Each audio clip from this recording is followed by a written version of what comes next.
तृणमूल कांग्रेस की सांसद सुष्मिता देव का कोई अस्तित्व नहीं है।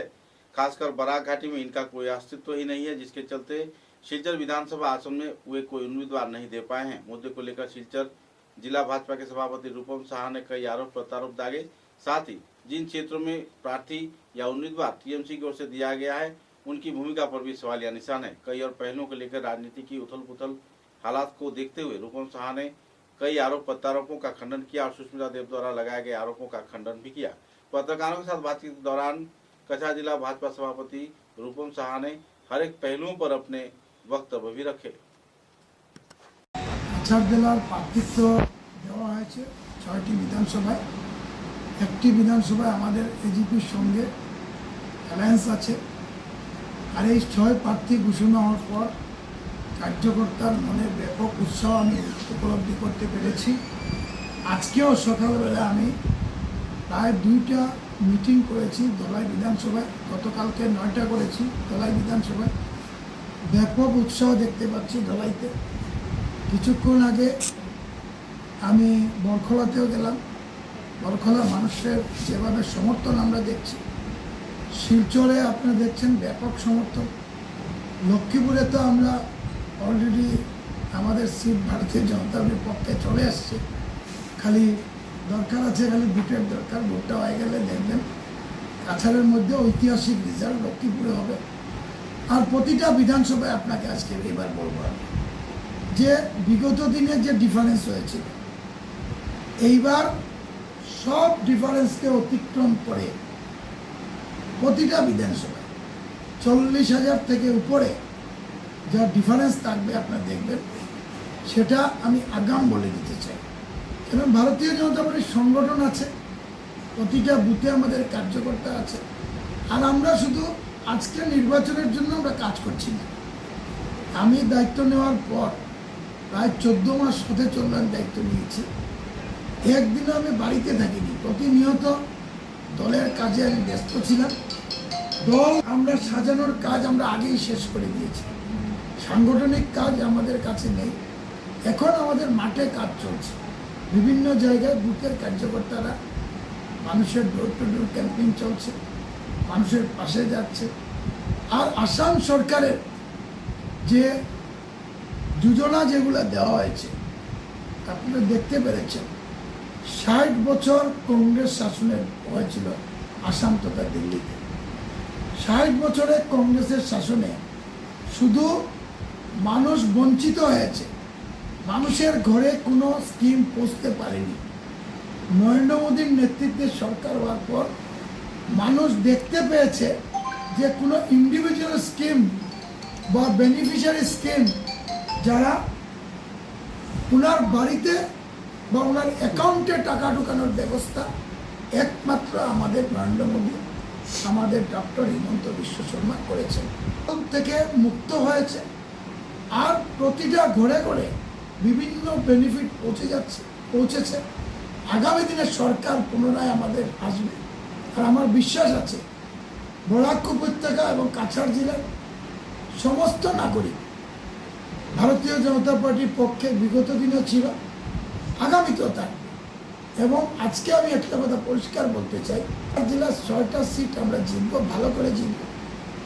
আর সুনাই এবার আমাদের কাছে অনেক আনন্দ ব্যাপার যে সুনাই বিধানসভায় মানুষ যেভাবে আমাদের এনডিএর পক্ষে কাজ করছে।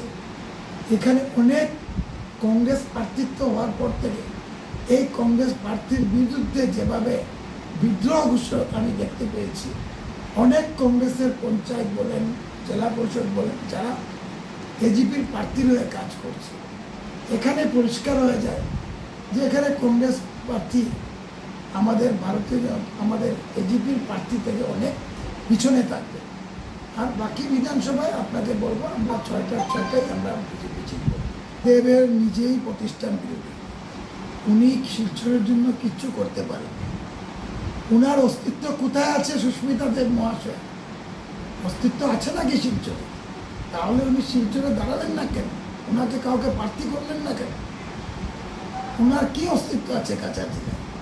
উনি তো মমতা বন্দ্যোপাধ্যায়ের কাঁধে ধরে উনি যে রাজ্যসভার সাংসদ হয়েছে। ওনার অস্তিত্ব কলকাতায় আছে, এখানে তো নেই। এখানে তো আপনারা বুঝতেই পেরেছেন যে এখানে কোনো প্রতিষ্ঠান বিরোধী কেন হবে। সরকারের পক্ষে ভোট হচ্ছে, এবার সরকারের বিকাশের পক্ষে ভোট হচ্ছে। আর এখানের যে প্রার্থী, আমরা ওনার যখন পার্লামেন্ট সংসদ ছিলেন আমরা দেখতে পেয়েছি যে সংসদের ভূমিকা কিভাবে প্রশ্ন তুলতে হয়, কিভাবে চিৎকার করতে হয়, সেটা রাজদীপ রায় করে দেখিয়েছে। কারণবশত উনি সাংসদ হতে পারেননি, আপনারা দেখেছেন ডিওডিশনের জন্য। কিন্তু এত অভিজ্ঞ ব্যক্তি, এত মুখাল ব্যক্তি, যার ভারতীয় জনতা পার্টির প্রয়োজন আছে। মনে করি শিলচরের বিকাশের ক্ষেত্রে বিগত দিনে আমাদের যে বিধায়ক ছিল ভালো করে কাজ করেছে। আর শিলচরের মানুষের কাছে অনুরোধ করব যে ভারতীয় জনতা পার্টির সরকার হলে, ভারতীয় জনতা পার্টির বিধায়ক হলে শিলচরের ফ্লাইওভারটা কমপ্লিট হবে। ভারতীয় জনতা পার্টির সরকার হলে শিলচরের জলের সমস্যার সমাধান হবে। আর আমরা চেষ্টা করেছি অনেক সমস্যার সমাধান চেষ্টা করার জন্য। আগামীতে আপনাদেরকে বলবো যে সরকার পুনরায় আসামে ভারতীয় জনতা পার্টির সরকার আছে। শিলচরের প্রতিটা নাগরিক ভারতীয় জনতা পার্টির সঙ্গে আগে ছিল, আগামী দিনেও থাকবে। নির্বাচন আমার জীবনে দুইবার আমি করিমগঞ্জ লোকসভার প্রভারী হিসেবে কাজ করেছিলাম। আর কাজের সুবাদে দুবারই আমরা সাংসদ জিততে পেরেছি। শিলচর বিধানসভায় গতবার আমি প্রভারী হিসেবে কাজ করেছিলাম। আপনারা জানেন আমাদের কেউ না কেউ প্রার্থী নির্দল হয়েছিল। তার মধ্যেও শিলচর কাছাড় জেলায় সব থেকে বেশি ভোট শিলচর জিতেছে। ছোটবেলা থেকে সংগঠন করে এসেছি, 20 বছর 18 বছর বয়স থেকে। আর সংগঠনের কাজ কিভাবে করতে হবে জানি। আর আমার বিশ্বাস যে এইবার দেখবেন সমস্ত রেকর্ড ভেঙে কাছাড় জেলায় ঐতিহাসিক রেজাল্ট হবে। কোনো নির্দল প্রার্থী নেই, দলের কেউ নির্দল প্রার্থী নেই। তেমন হেসে গেলে জিতবো আমরা। বরখলাতে আমি শুনেছি একজন নির্দল দাঁড়িয়েছে।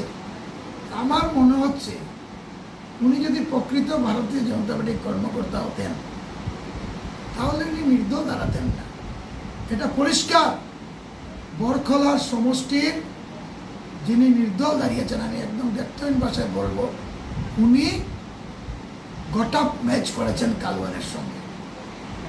আর এটার প্রমাণ আমরা পেয়েছি এবং আমরা জানি যে এছাড়া এই ব্যক্তি নির্দল দাঁড়ানোর কোনো প্রশ্ন নেই। নির্দল দাঁড়িয়ে কাছাড় জেলার কেউ আজ পর্যন্ত বিজেপি থেকে গিয়ে নির্দল দাঁড়িয়ে কোনো রেজাল্ট, কাছাড় জেলায় কোনো কথা নয়, সমস্ত আসামও কোনো দিন পক্ষে ভোট আসেনি। আমরা বুঝতে পেরেছি উনি কি পদ্ধতি নিয়েছেন। মানুষ ওনাকে বিশ্বাস করবে না, ওনাকে মানুষ ত্যাগ দেবে। আর এই ত্যাগ এই কারণে দেবে, মানুষ বিজেপির সঙ্গে আছে। বরখলা সমষ্টি আমরা 110% বিজেপি জিতবে।